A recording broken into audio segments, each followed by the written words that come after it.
What's going on, y'all? It's Greg. Greg said it.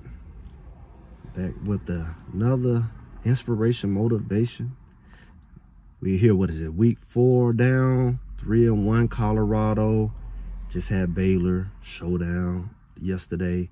We did our live early today. Make sure if you're new here or you just didn't catch it, go check us out.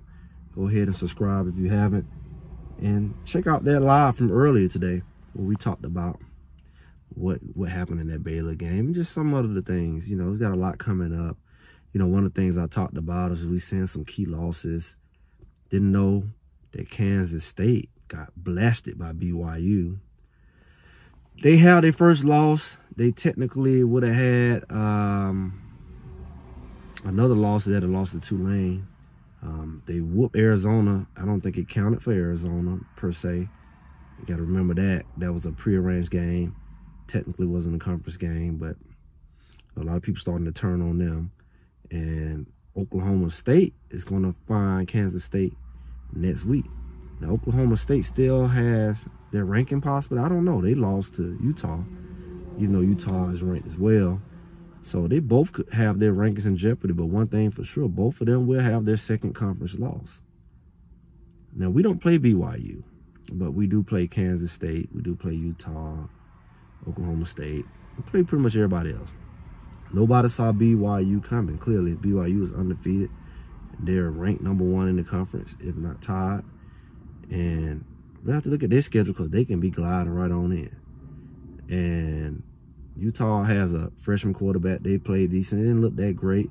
Almost as if they was going to let Oklahoma State, with all the shuffling quarterbacks around, the quarterback struggling, and his semi-ability to throw, he almost seemed like he was going to try to come back on Utah.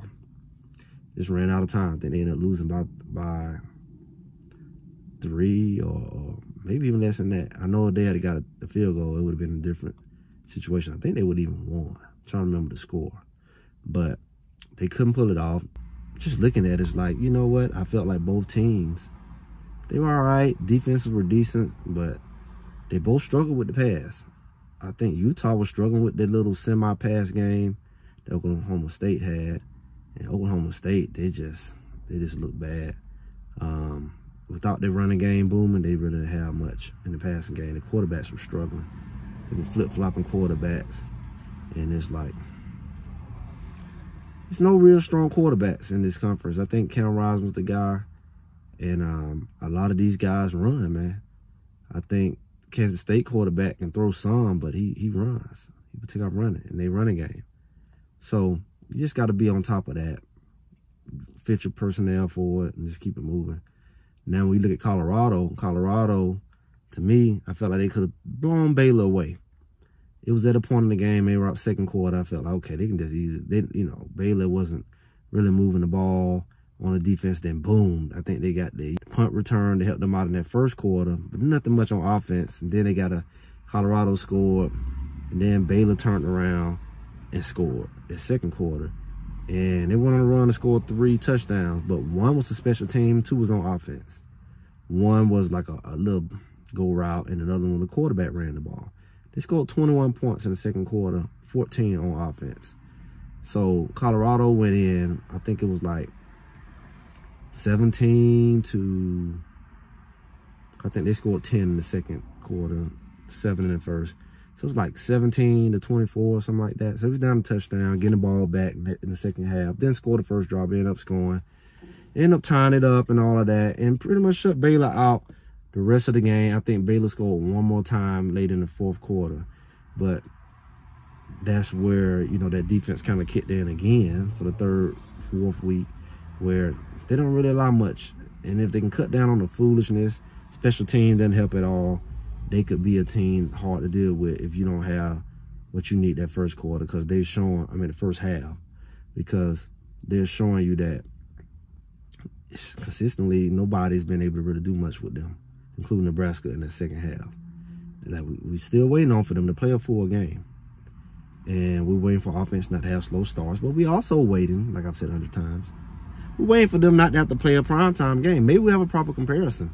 Because these primetime games, you know, these guys used to practicing in the morning. I'm going to say it over and over again. And it's like, we really have no comparison because you can say, oh, they play like this every game. They play like this every night game.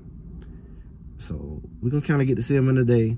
Next week, I hear we're going to be at 3:30 Eastern, which is technically going to be like, what is that, 1 o'clock their time? So it'll be more better feel, even though they're away. Get to see them with some lights, with not up under the lights, with some daylight. And let's do a comparison. Maybe they play a little different. Maybe they're a little alert. Maybe they bounce a little bit. But the defense is still doing what they do. The offense is still trying to figure it out. I think Shador might have, they say 8 sacks, but I think at least half of them was on him as far as him trying to figure out if he's going to run or not, stepping up and getting tackled when he's hesitating to run, or choosing to run where he probably should have threw it. Things like that. So it wasn't as bad as it looked from a sack standpoint. It looks like it. They did put a little pressure. Defense kind of put a little pressure on them, so overall, I think they're getting better. The running game was still there. The running game fell a little short of 100 yards, and we know they did over 100 yards. You take away all the sacks and stuff. So running back, you know, we finished the game with running. And we still haven't got our starting running back. So I think that they have a good thing. I've seen a couple interesting packages where they were like had 2 running backs in the backfield. Maybe Draylon Miller was one, but I like him out the backfield because he can be a pass threat out the backfield, and he can be both. He definitely got a little Debo in him. He's going to be a great player for years to come. I think Michael West's going to be, he can get his grown man weight and strength on. And as long as you keep them there at Colorado without losing these boys, they're going to be some tough boys in the next couple of years. I think Jordan Seaton going to be a grown man over that tackle. I put out my little filler out there, like how you can block without holding. And I hope that they consider that, like push through the inside shoulder, and you know, you can easily not have to hold, and you can leverage the momentum of a person by pushing through the shoulder. So we talked about that. But when you really look at this thing, a lot of people wrote off Colorado.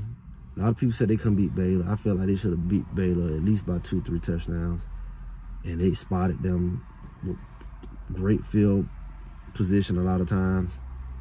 And I also feel like they definitely was the better team, but at the end of the day, they showed they were a stronger team. They came back. They had a slow start, but they came back, and even came back with no time on the clock. It was a late night, so I know a lot of people probably went to bed like it's over, especially at that point. You know, at the end, that field goal, missed the field goal, Colorado. And that one thing that they show you, Shador loves to do. They did it all the time last year, pushing down the field. They did it. And when you look at the fact that that's the thing that's like becoming the signature, when you see that situation, you cannot cut the TV off because you know, even to give you a thrill. I mean, even with no timeouts left, they took away the first down clearly from LeJohntay Wester. Will Shepherd dropped the ball off his chest behind the cornerback, right there like on the 2-yard goal line. And it's like, even after all of that, Shador scrambling, he throw the ball about 60 yards in the air in prevent, and the guy catches right before it hit the ground. You can't make this stuff up. Then you go in overtime, score. Then Travis Hunt, out of all people, pop the ball out. It's just storyline after storyline. It's like it's too good to be true almost, but it is. They're 1-0 in their conference. And it's an inspiring thing. Like typical Colorado, it inspires you. Because now it's like, when you look at life, how often does it seem like it's over and just something miraculous happens? I mean, you hear about the miraculous and you hope the miraculous, and that's all you got, and that's all they had. It's looking bad, but it happened. It's possible. The impossible is possible. And you find yourself needing what they call, I need a miracle. And man, when it happens, it's like, wow, miracles do happen. They can happen for me. That's the inspiration. Like, that's Colorado.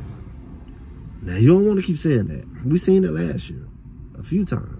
You don't want to make every game like that, especially when you're making it harder than what you want. Don't get me wrong. But it's an inspiration to know that impossible is possible. It's not just in the movies. It's a real life thing. If you just keep fighting, you go to the end, good things can happen. Good things can happen when you don't give up. Good things can happen when you don't step on the brakes, when you keep giving your best. Because your success is going to require you to do that.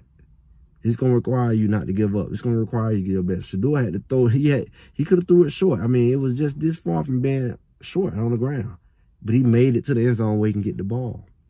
And Worcester had to keep fighting to get back to that ball. He could have, they weren't going to call pass interference, clearly. He had to catch that ball.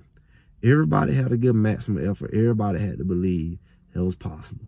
And not only did we do that, but then we turned around and caught him in overtime. That's a beautiful thing. It's a beautiful thing on the football field. It's a beautiful thing off the football field. And that's why I support Colorado. That's why I'm here. I couldn't do inspiration, motivation nowhere else. And it's like, where else do you get this? Remy, where else do you get this?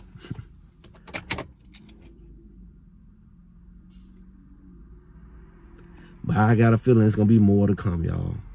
We got UCF at UCF. That's going to be another big-time game. Got to win. Both undefeated in the conference, even though they didn't play. UCF didn't play this past week. They're a team that is trying to, get there. A lot of people feel like Colorado can't beat another got-to-win game. Then you go to Kansas State. We got a lot coming down the pipe, and we got to be ready. So make sure y'all like, share, subscribe. Join us on this journey. Greg said it, and I'll talk to y'all soon.